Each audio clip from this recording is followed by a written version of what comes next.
अस्सलामुअलैकुम BBC 11 headlines news के साथ मैं हूं मोहम्मद उमर मलिक। सबसे पहले नजर डालते हैं दिन भर के अहम हेडलाइंस पर।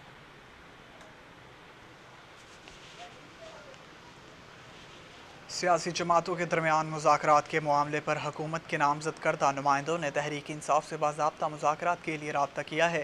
ज़राए के मुताबिक PTI से बातचीत के लिए हुकूमत की जानिब से नामजद करदा नुमाइंदे सरदार अयाज सादिक, ख्वाजा साद रफ़ीक व दीगर रहनुमाओं ने साबिक स्पीकर असद कैसर से रब्ता किया और कहा है कि हम आपसे बाज़ाब्ता बातचीत के लिए रब्ता कर रहे हैं। IG पंजाब ने कच्चा रजवानी में दहशतगर्द और जराइम पेशा नासिर के खिलाफ जारी पुलिस ऑपरेशन से मुतल्लिक इंकशाफ किया है कि अमन दुश्मन नासिर के ताने बाने तहरीक तालिबान से मिलते हैं।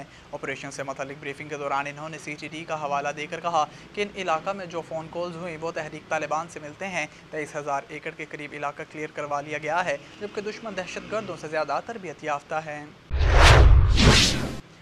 पाकिस्तान तहरीक इंसाफ के चेयरमैन इमरान खान ने दावा किया है कि अली अमीन गंडापुर को दौरान हिरासत तस्लील का निशाना और जहनी अजियत देकर मशरकी पाकिस्तान की रवायत को दोहराया जा रहा है। अपने बयान में इमरान खान ने कहा कि अली अमीन गंडापुर को दौरान हिरासत जहनी अजियत दी जा रही है और तस्लील की गर्ज से दौरान हिरासत शहर शहर घुमाया जा रहा है। मुस्लिम लीग नून के सेनेटर इरफान सिद्दीकी ने मुतालबा किया है कि फ़ौज के खिलाफ प्रोपेगेंडा की मुनज़्ज़म साजिश करने वालों को कानून के कटहरे में लाकर कड़ा एहतसाब किया जाना चाहिए। इन्होंने अपने एक बयान में कहा कि फ़ौज की सियासत में मुदाखलत पर जर्नैलों की आइन शिकनी और मार्शल लॉ पर हमेशा तनकीद होती रही है। मौजूदा बहरान का एक बड़ा सबब यही रहा है, लेकिन आज PTI ने पाकिस्तानी फ़ौज को बतौर एक इदारा निशाने पर रख लिया है। वज़ीर-ए-आज़म शहबाज शरीफ ने ईद उल फितर पर आलम इस्लाम को मुबारकबाद पेश करते हुए कहा है कि इस मुश्किल दौर में साहिब सरबत लोग आगे बढ़कर ज़रूरतमंदों की मदद करें। वज़ीर-ए-आज़म शहबाज शरीफ ने अपने बयान में कहा कि ईद उल फितर की पुरमसरत मौका पर पाकिस्तान समेत तमाम आलम इस्लाम को मुबारक पेश करता हूँ। मेरी दुआ है कि ये मुबारक घड़ी हम सब की ज़िंदगी में ढेरों मुसरतें और खुशियाँ लेकर आए। पुलवामा ड्रामे की हकीकत आश्कार करने वाले साबिक गवर्नर जम्मू कश्मीर सत्यपाल मलिक इंतकामी कार्रवाई का निशाना बन गए हैं। तफसीलात के मुताबिक मोदी आमरीत ने दुनिया की सबसे बड़ी जमहूरियत का मुंह लाल कर दिया। मुखालिफिन की आवाज़ें दबाने में बेशर्मी के सारे भारतीय रिकॉर्ड टूटने लगे। सत्यपाल मलिक को CBI ने पुराने केस में तलब कर लिया है।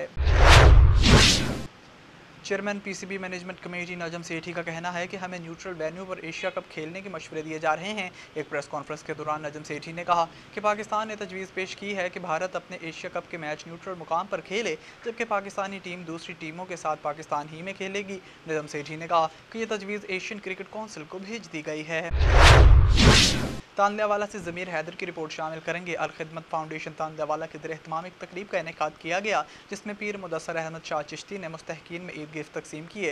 तफसीलात के मुताबिक अल खिदमत फाउंडेशन तांदलावाला के ज़रिए-ए-इत्माम एक तकरीब का इनेकाद किया गया, जिसमें दर्जनों मुस्तहिक फैमिलीज़ में ईद गिफ्ट तकसीम किए गए। तफसीलात के मुताबिक अल खिदमत फाउंडेशन तांदलावाला ने हर साल की तरह इस साल भी ईद पर मुस्तहिक और ज़रूरतमंद खानदानों में ईद गिफ्ट तकसीम किए। तकरीब से खिताब करते हुए अमीर जमात इस्लामी फैसलाबाद गरबी पीर मुदस्सर अहमद शाह चिश्ती का कहना था कि जमात इस्लामी हमेशा की तरह इस साल भी मुस्तहिक फैमिलीज़ में ईद गिफ्ट तकसीम कर रही है, ताकि ये ख़ानदान भी ईद की खुशियाँ मना सकें। पीर मुदस्सर अहमद शाह चिश्ती का कहना था कि अल खिदमत फाउंडेशन तांदलावाला के ज़रिए तमाम सैकड़ों की तादाद में वाटर हैंड पंप लगाए जा चुके हैं। मज़दूर अफराद में व्हील चेयर तकसीम की जा चुकी हैं और मुस्तहिक ख़ानदानों में फ्री राशन तकसीम किया जा चुका है। पीर मुदस्सर अहमद शाह चिश्ती का मज़ीद कहना था कि जमात इस्लामी पाकिस्तान ही गरीबों की मजदूरों की जमात है। जमात इस्लामी वाहिद जमात है जो हकीकी तब्दीली ला सकती है। बाकी सब जमातें अपने मखसूस एजेंडे और मकासद के लिए बरसरपैकार हैं, लेकिन जमात इस्लामी ही वाहिद जमात है जो सिर्फ फलाह इंसानियत और अल्लाह की खुशनुदी के लिए काम कर रही है।